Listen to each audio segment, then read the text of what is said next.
आदरणीय राष्ट्रपति जी ने बहुत ही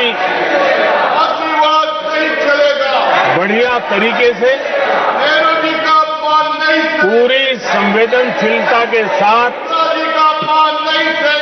उन्होंने This is not correct. इस विषय को Sit your seat, हम please. सबके सामने प्रस्तुत किया है। आदरणीय सभापति जी, मेरी एक प्रार्थना है, आदरणीय खड़गे जी की उम्र देखते हुए वो बैठ करके भी नारे बोल सकते हैं तो अच्छा होगा, ताकि उनको कष्ट न हो। पीछे नौजवान बहुत लोग हैं, तो खड़गे जी को No. आप बैठते बैठते भी When you are speaking, they are listening. You are नारे listening. बोलने की अनुमति दे दीजिए।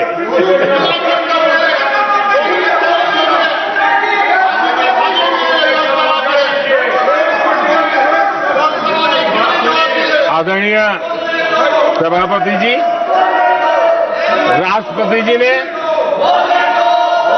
इस देश के मध्यम वर्ग, इस देश के निम्न मध्यम वर्ग, इस देश के गरीब, इस देश के गांव, इस देश के किसान, महिलाएं, विज्ञान हो, प्रौद्योगिकी हो, कृषि हो, सभी विषयों को लेकर के बहुत ही विस्तार से भारत के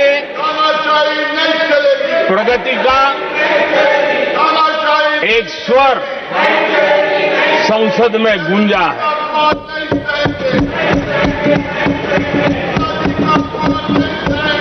देश के नौजवान भारत के सामर्थ्य को कैसे आगे बढ़ा रहे हैं, इसकी भी विस्तार से चर्चा की है।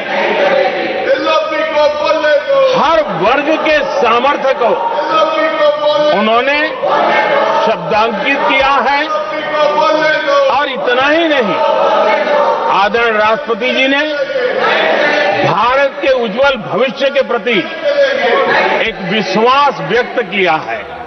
ये अपने आप में हम सबके लिए प्रेरक है। आदरणीय सभापति जी,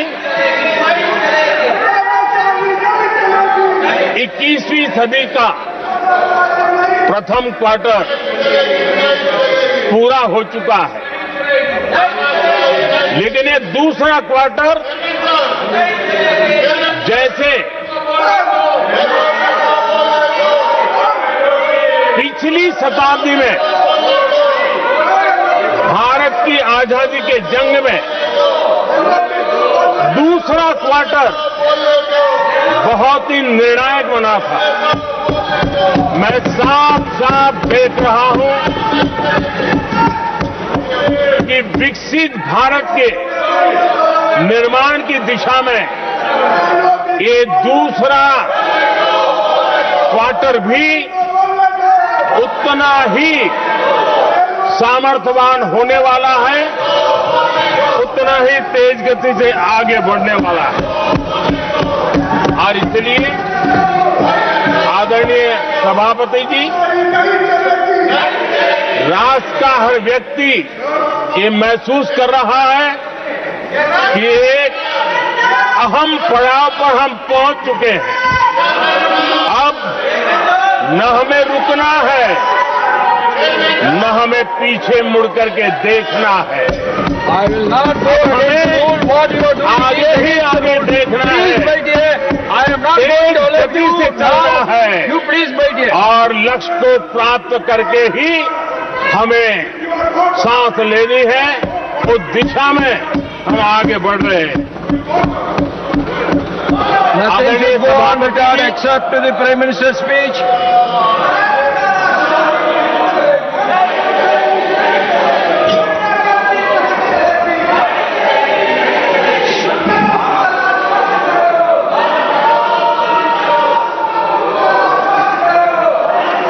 आदरणीय सभापति जी, वर्तमान में अगर हम देखें तो भारत के भाग्य के अनेक सुयोग एक साथ हमें नसीब हुए। ये अपने आप में बहुत ही उत्तम संयोग है, ऐसा मैं मानता हूं। सबसे बड़ी बात है, विश्व के समृद्ध से समृद्ध देश भी बुजुर्ग होते जा रहे हैं। वहां की आबादी उम्र के उस पड़ाव पर पहुंची है हम जिन्हें बुजुर्ग के रूप में जानते हैं। हमारा देश ऐसा है जो विकास की नई ऊंचाइयां छू रहा है। उसी समय दिनों दिन हमारा देश युवा होता जा रहा है, युवा आबादी वाला देश है। ये अपने आप में एक बहुत अच्छा सुयोग है। आदरणीय सभापति जी, दूसरी तरफ मैं देख रहा हूं जिस प्रकार से विश्व का भारत के प्रति आकर्षण बढ़ा है और उसमें भी विश्व भारत की टैलेंट का महात्म्य समझ रहा है। हमारे पास आज दुनिया का बहुत ही महत्वपूर्ण टैलेंट पूल है, युवा टैलेंट पूल है, जिसके पास सपने भी हैं, संकल्प भी है, सामर्थ्य भी है। और इसलिए ये दूसरा सुयोग है। शक्ति का आशीर्वाद हमारे साथ है। आदरणीय सभापति जी, भारत आज विश्व में जो चुनौतियां पैदा हो रही है, उन चुनौतियों का समाधान देने वाला एक देश आशा की किरण बना हुआ है और हम समाधान दे रहे हैं। वैसा ही एक महत्वपूर्ण सुयोग है कि आज मेजर इकोनॉमी में भारत का ग्रोथ बहुत हाई है और हाई ग्रोथ और लो इन्फ्लेशन ये बहुत ही यूनिक संयोग है और ये हमारी अर्थव्यवस्था की मजबूती को प्रदर्शित करता है। आदरणीय सभापति जी, हम जिस गति से आगे बढ़ रहे हैं, जब हमें देश की जनता ने सेवा करने का मौका दिया तब फ्रेजाइल 5 के रूप में ये देश जाना जाता था। जब हमें अवसर मिला तब देश आजाद हुआ, तब हम दुनिया में 6 नंबर की इकोनॉमी थे, लेकिन इन लोगों ने ऐसा एक हाल करके रखा कि 11 पे पहुंचा दिया। आज हम 3 पर जाने की दिशा में तेज गति से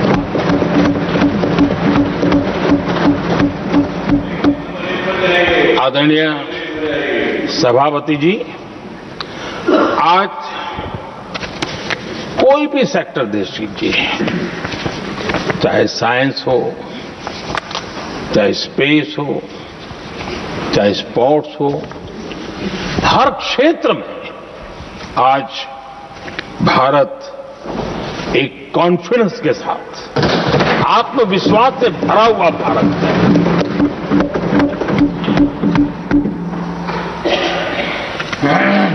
कोविड के बाद विश्व में जो स्थितियां पैदा हुई और ऐसी नई नई चीजें जुड़ती गई, आज दुनिया संभल नहीं पा रही है।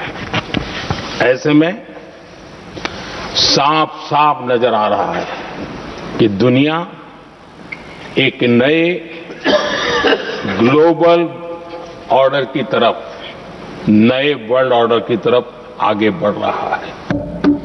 सेकेंड वर्ल्ड वॉर के बाद एक वर्ल्ड ऑर्डर बना था,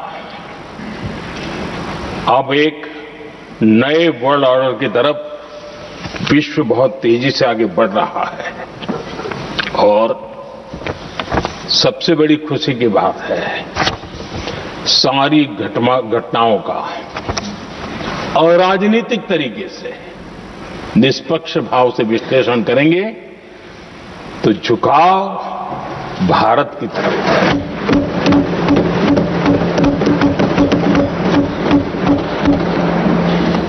विश्व मित्र के रूप में, विश्व बंधु के रूप में आज भारत अनेक देशों का विश्वस्त पार्टनर बना है और हम कंधे से कंधा मिला करके विश्व कल्याण की दिशा में भी अपनी उचित भूमिका निभा रहे हैं, अपने सामर्थ्य से सहाय भी कर रहे हैं। आदरणीय सभापति जी, आज पूरा विश्व ग्लोबल साउथ की चर्चा करता है, लेकिन उस चर्चा के सूत्रधार के रूप में आज भारत वैश्विक मंचों पर ग्लोबल साउथ की बुलंद आवाज बन गया है।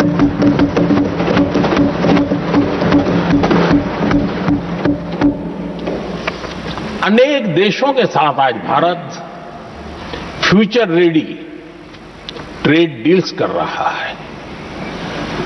पिछले कुछ ही समय में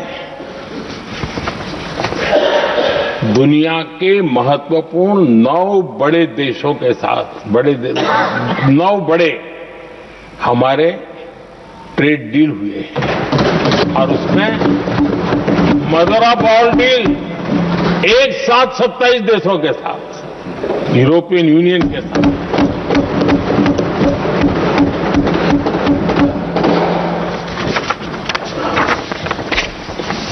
जो लोग थक गए, बेचारे चले गए, लेकिन कभी न कभी उनको जवाब देना पड़ेगा कि देश की ऐसी हालत कैसे बना के रखी थी कि दुनिया का कोई देश हमसे डील करने के लिए आगे नहीं आता था। आपने कोशिश की होगी, पीछे बहुत चक्कर लगाए होंगे, लेकिन किसी ने आपकी तरफ देखा भी नहीं होगा। क्या स्थिति ऐसे पैदा है? दुनिया के देश ऐसे ही भारत के साथ डील नहीं कर रहे हैं। आदरणीय सभापति जी, इसके पीछे सबसे बड़ी बात, डेवलप कंट्रीज एक डेवलपिंग कंट्री के साथ डील करता है ना, वो अपने आप में भी अर्थ जगत के लिए बहुत बड़ा है। और मेरे लिए नई बात नहीं है। जब मुझे गुजरात में सेवा करने का अवसर मिला था तो मैं एक वाइब्रेंट गुजरात समिट करता था और मेरे लिए गर्व की बात थी कि एक स्टेट, हिंदुस्तान का एक स्टेट, मेरी इस वाइब्रेंट समिट के partner country, develop country Japan हुआ करता था। एक राज्य ने सामर्थ्य दिखाया था, आज मेरा देश है सामर्थ्य दिखा रहा है। ये तब होता है जब आपके पास आर्थिक सामर्थ्य हो, आपके पास आपके नागरिकों के अंदर, देशवासियों में एक ऊर्जा हो और खास करके मैन्युफैक्चरिंग के लिए एक मजबूत इकोसिस्टम हो, तब जाकर के विश्व आपके साथ डील करने के लिए आगे आता है। वोट बैंक की राजनीति में डूबे हुए लोगों ने कभी भी देश के ऐसे अनेक पहलुओं पर मजबूती देनी चाहिए, ये कभी उनकी प्राथमिकता नहीं रही और उसी का परिणाम है। और जहां तक कांग्रेस पार्टी का सवाल है, मैं साफ कहना चाहता हूं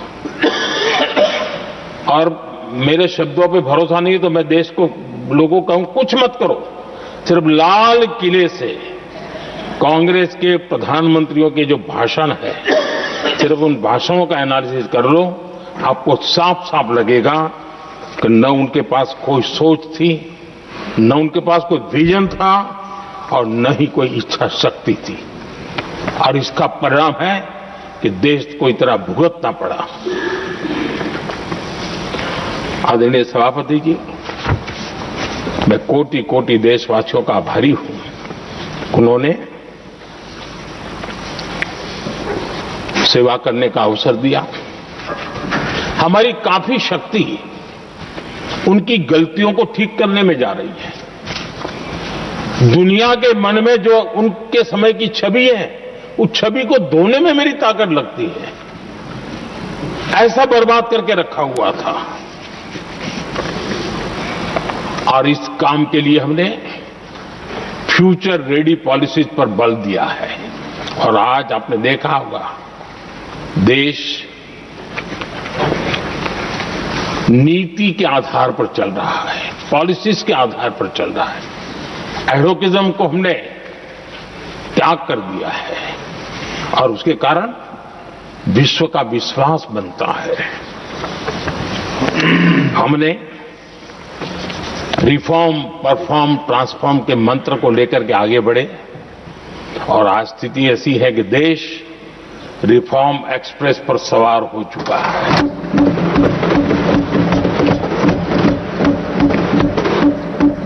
हमने स्ट्रक्चरल रिफॉर्म्स किए हैं, प्रोसेस से जुड़े रिफॉर्म्स किए हैं, पॉलिसीज में रिफॉर्म किए हैं। हमारा मैन्युफैक्चरिंग सेक्टर, हमारे उद्यमी ये सशक्त हो, भारत की हर चीज का वैल्यू एडिशन हो, उस दिशा में हमने प्रयास किया है। और मैं आज विश्वास के साथ कह सकता हूं, आज भारत विश्व के साथ स्पर्धा करने के लिए पूरी तरह तैयार है।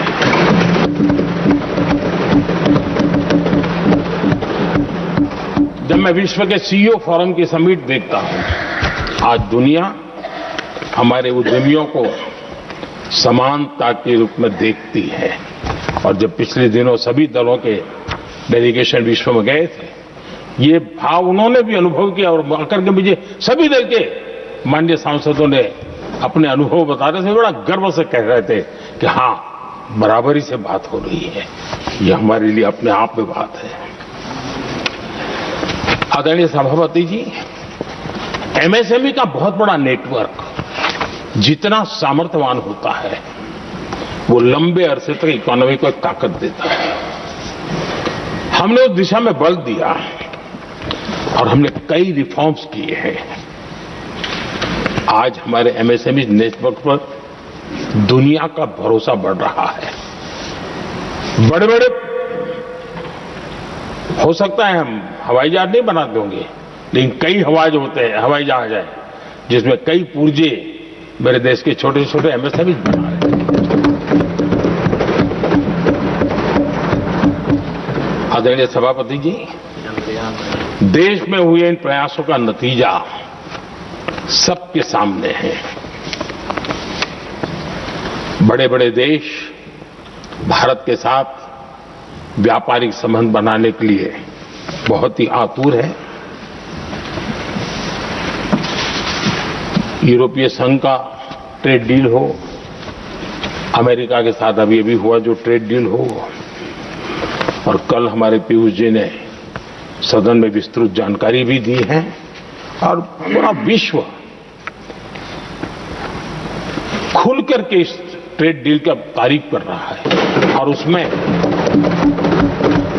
जब यूरोपियन यूनियन के साथ ट्रेड डील हुआ तो विश्व को एक भरोसा हुआ कि अब वैश्विक स्तर पर स्थिरता की संभावना बढ़ेगी।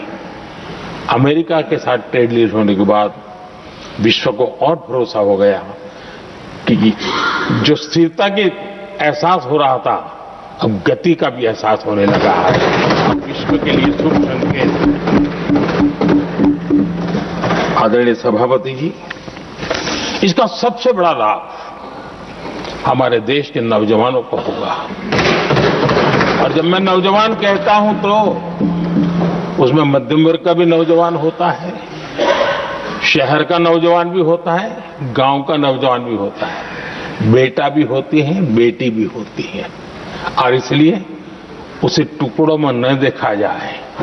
मेरे देश के युवा के सामर्थ्य का हमें गौरव करना चाहिए और उनके लिए पूरा विश्व बाजार अब खुल चुका है। अब उनके लिए अवसर ही अवसर है। और मैं उनको कहता हूं, आइए दोस्तों, मैं आपके साथ कंधे से कंधा मिलाकर के खड़ा हूं। हिम्मत कीजिए, बढ़िए।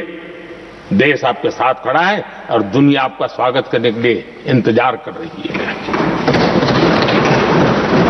आदरणीय सभापति जी, जिस प्रकार से दुनिया में हमारे युवा प्रोफेशनल्स की मांग बढ़ रही है, इवन केयर गिवर्स की मांग बढ़ रही है, हर कोई मिलता है हमें इस प्रकार के लोग चाहिए। कुछ लोग तो अपना स्पेशल ऑफिस यहां बना रहे हैं रिक्रूट करने के लिए, योग्य टैलेंट की खोज के लिए। इसका मतलब हुआ कि भारत के प्रोफेशनल्स के लिए भी विश्व में बहुत बड़े अवसर बन रहे हैं। आदरणीय सभापति जी, ये संसद का उच्च सदन, ये एक प्रकार से राज्यों का प्रतिनिधित्व करता है। और जो चर्चा की बारीकियां मैंने देखी, मेरा मन कहता है कि थोड़ा स्तर इसका ऊपर होना चाहिए था और वहां से तो ज्यादा होना चाहिए। वो तो कितने साल तक सरकारों में रहे हैं, वहां से जरा चर्चा का स्तर ऊंचा होना चाहिए था, लेकिन उन्होंने ये मौका भी गंवा दिया। देश उन पर कैसे भरोसा कर सकता है। आदरणीय सभापति जी, मैं कल एक माननीय सदस्य को सुन रहा था। यूं तो वो अपने आप को राजा कहलाने में बहुत गर्व करते हैं, लेकिन वे आर्थिक असमानता की चर्चा कर रहे थे। बताइए, जो खुद को राजा माने और वो आर्थिक असमानता की बात करे, तो आपको लगता है कि क्या यही देखने के बाकी रह गए थे क्या? आदरणीय सभापति जी, हमारे टीएमसी के साथियों ने काफी कुछ कहा। जरा खुद तो अपने गरेबा में देखें। निर्मम सरकार पतन के जितने भी पैरामीटर्स हैं, उन सब पैरामीटर्स में नए नए रिकॉर्ड बनाते जा रहे हैं और यहां उपदेश दे रहे हैं। क्या हाल करके रखा हुआ है। ऐसी निर्मम सरकार से वहां के लोगों का भविष्य अंधकार के अंदर डूब रहा है, लेकिन इनको कोई परवाह नहीं है। सत्ता सुख के सिवाय कोई आकांक्षा नहीं है और वे यहां उपदेश देते हैं। घुसपैठ, दुनिया का समृद्ध से समृद्ध देश भी अपने यहां गैर कानूनी नागरिकों को बाहर निकाल रहा है। हमारे देश में घुसपैठियों को बचाने के लिए अदालतों को तब तक प्रेशर पैदा किया जा रहा है। मेरे देश का नौजवान कैसे ऐसे लोगों को माफ करेगा जो घुसपैठियों की वकालत करने के लिए ताकत लगा रहे हैं। और घुसपैठिए मेरे देश के नौजवानों के हक छीन रहे हैं, उनकी रोजी रोटी छीन रहे हैं, आदिवासियों की जमीन छीन रहे हैं, बेटे बेटियों के जिंदगी पर खतरे पैदा हो रहे हैं। लेकिन उनके लिए महिलाओं पर अत्याचार होते रहे।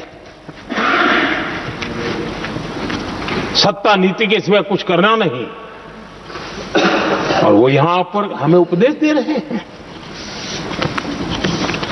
और ऐसे चिंताजनक सभी विषयों पर आंखें मूंद करके बैठे हुए वो लोग हैं। एक हमारे माननीय सदस्य काफी कुछ बोल रहे थे, जिनकी पूरी सरकार शराब में डूब गई, जिनके शीश महल घर घर में नफरत का कारण बन गए, और शायद उनको ब्लैक शब्द ज्यादा पसंद है। हर एक अपना अपना एक भूतकाल होता है।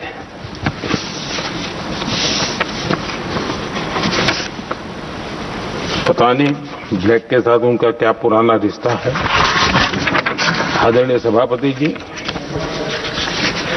ऐसे सभी साथियों से मैं आज जरूर कहूंगा, तुम कितना दुनिया को धोखा दोगे, तुम कितना दुनिया को धोखा दोगे। आईना देख लिया तो अपनी सच्चाई कहां छिपाओगे।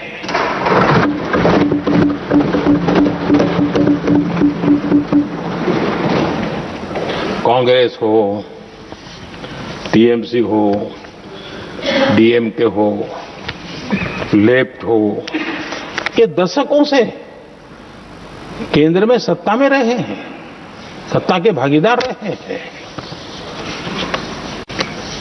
राज्यों में भी उनको सरकारें चलाने का अवसर मिला है, लेकिन उनकी पहचान क्या बनी है।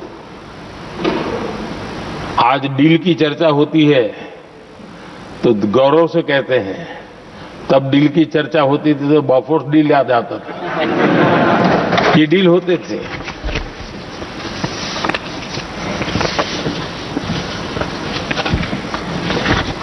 उन्होंने सिर्फ जेब भरने का काम किया। नागरिकों के जीवन में बदलाव आना ये उनकी प्राथमिकता नहीं थी। आदरणीय सभापति जी, मैं कुछ उदाहरणों के साथ भी बात बताना चाहता हूं, क्योंकि यहां चर्चा में ये सारे विषय आए हैं और इसलिए मुझे कहना बहुत जरूरी है। अब एक उदाहरण देता हूं मैं बैंकिंग सेक्टर का। बैंकिंग सेक्टर एक प्रकार से अर्थव्यवस्था की ग्रिड होता है। 2014 से पहले फोन बैंकिंग का कालखंड था। नेता के फोन जाते थे और उसके आधार पर करोड़ों रुपया दे दिए जाते थे,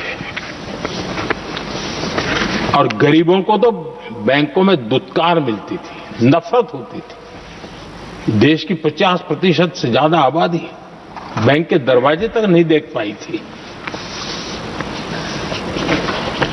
कांग्रेस के नेताओं के फोन पर अरबों रुपये लोगों को दे दिए गए, और जो ले जाते थे वो अपनी पर्सनल प्रॉपर्टी मान करके पैसे हजम कर जाते थे। यही खेल चलता रहा। कांग्रेस और यूपीए के राज में, और आज जो इंडी अलायंस बन करके बैठे हैं उनके राज में, बैंकिंग व्यवस्था तबाही के कगार पर खड़ी थी। मैं नया प्रधानमंत्री के पद का दायित्व मुझे मिला, मैं एक देश के मुखिया से मैं मिला, ऐसे ही बात कर रहा था। मैंने कहा बैंकिंग की दृष्टि से हम कुछ आगे बढ़ना चाहिए। उन्होंने कहा पहले एक बार साहब जरा, अभी आप नए हो, आपके बैंकों की व्यवस्था का अध्ययन कर लीजिए। हम कैसे हिम्मत करें। एक देश के नेता ने कोई ये जानकारियां थी, उसने मुझे बताया, यहां इनको कोई परवाह ही नहीं। यानी एक प्रकार से उन्होंने जिस प्रकार से बैंकिंग व्यवस्था को, एनपीए के पहाड़ खड़े हो गए थे। जहां भी देखो चर्चा चलती थी, एनपीए का क्या होगा, एनपीए का क्या होगा, कैसे बचेंगे। आदरणीय सभापति जी, चुनौती बड़ी थी, लेकिन हमने समझदारी से काम लिया। बैंकिंग व्यवस्था के सब कर्ता धर्ताओं को विश्वास में लिया। रिफॉर्म की आवश्यकता थी, हिम्मत के साथ रिफॉर्म किए, पारदर्शी व्यवस्था बनाई, ढेर सारे बैंकिंग रिफॉर्म्स हुए, और जो सरकारी बैंक दुर्बल हो चुकी थी, ठीक नहीं चल पाती थी, उसको हमने बड़ी बैंक के साथ मर्जर कर दिया। और मुझे याद है किसी एक महाशय, बड़े अपने आप को विद्वान मानने वाले, लिखा था, अगर मोदी सरकार बैंकों में ये कर ले तो हिंदुस्तान का बहुत बड़ा रिफॉर्म हो जाएगा। वो काम मैंने आते ही कर दिए थे। आदरणीय सभापति जी, और इन सारी चीजों का नतीजा हुआ बैंकों में जो बीमारी घर कर गई थी, उस बीमारी से बैंकों को मुक्ति मिली। बैंकों का स्वास्थ्य सुधरा, लगातार सुधरा, अभी भी तेजी से आगे दौड़ रहे हैं। और बैंकिंग का जब स्वास्थ्य सुधरा तो लेन देन का कारोबार भी उनका बढ़ा, लोगों को पैसे मिलने लगे, सामान्य व्यक्ति को पैसे मिले।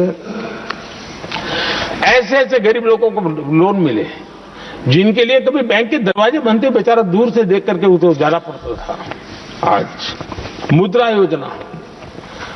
योजना जो देश के नौजवान को अपने पैरों पर खड़े रहने की ताकत देता है, मुद्रा योजना जो स्वरोजगार की प्रेरणा देता है, लेकिन स्वरोजगार के भाषण के काम नहीं होता है, उसका हाथ पकड़ना पड़ता है, उसको साथ देना पड़ता है, उसको सहाय देनी पड़ती है। और हमने मुद्रा योजना के द्वारा 30 लाख करोड़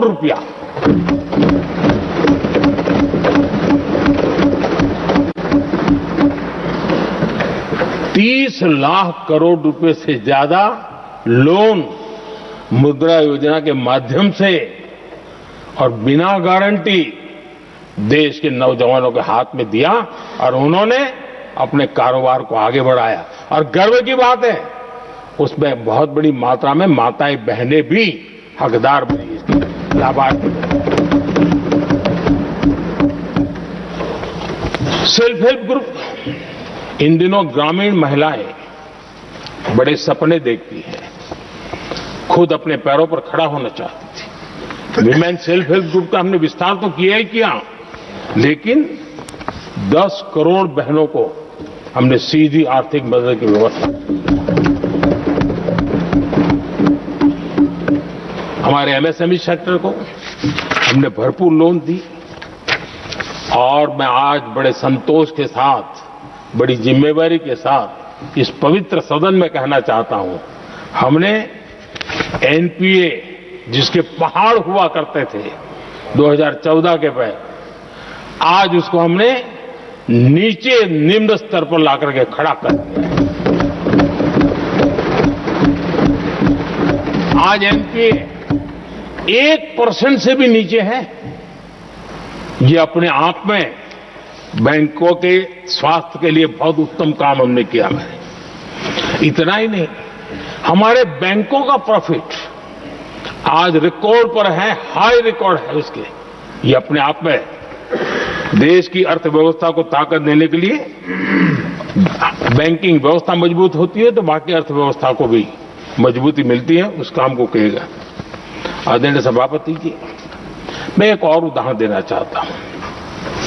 हमारे पीएसयूज, आमतौर पर पीएसयूज के संबंध में ये मान्यता बन चुकी थी, वो बनते ही हैं बीमार होने के लिए, वो बनते ही हैं बर्बाद होने के लिए, वो बनते ही हैं बंद होने के लिए। हमने इस पूरी मानसिकता को हकीकतों के आधार पर बदलने में सफलता प्राप्त की है। और ये लोग पीएसयूज को लेकर के कितनी गलत बातें फैलाते थे। अर्बन नक्सल की तरह ऐसे पीएसयूज के दरवाजे के बाहर मजदूरों की मीटिंग करके भड़काने का पाप करते थे, गुमराह करने का काम करते थे। इन्होंने LIC, state bank of India और भी एचएएल, ऐसे हर एक को बड़ा भला बुरा और इतना भद्दे तरीके से, जब उनकी सरकार थी तब तो ये इन चीजों को संभाल नहीं पाते थे, उसको कुछ कर भी नहीं पाते थे। आदरणीय सभापति जी, हमने इसमें भी हिम्मत दिखाई। हमने पीएसयूज के संबंध में भी रिफॉर्म्स किए, रिफॉर्म्स की एक लगातार परंपरा चलाई। आज एलआईसी बेस्ट तरीके से होते हैं, पूरे कार्यकाल में अपना एलआईसी का जन्म हुआ तब तक उत्तम से उत्तम परफॉर्मेंस का कालखंड उसका गुजर रहा है। जिन पीएसयूज को कांग्रेस के नेता ताले लगवाने की कगार पर पहुंच चुका था और उसी पर अपनी राजनीतिक रोटी सेकने का प्रयास भी किया गया था। आज हमारे पीएसयूज रिकॉर्ड प्रॉफिट पर हैं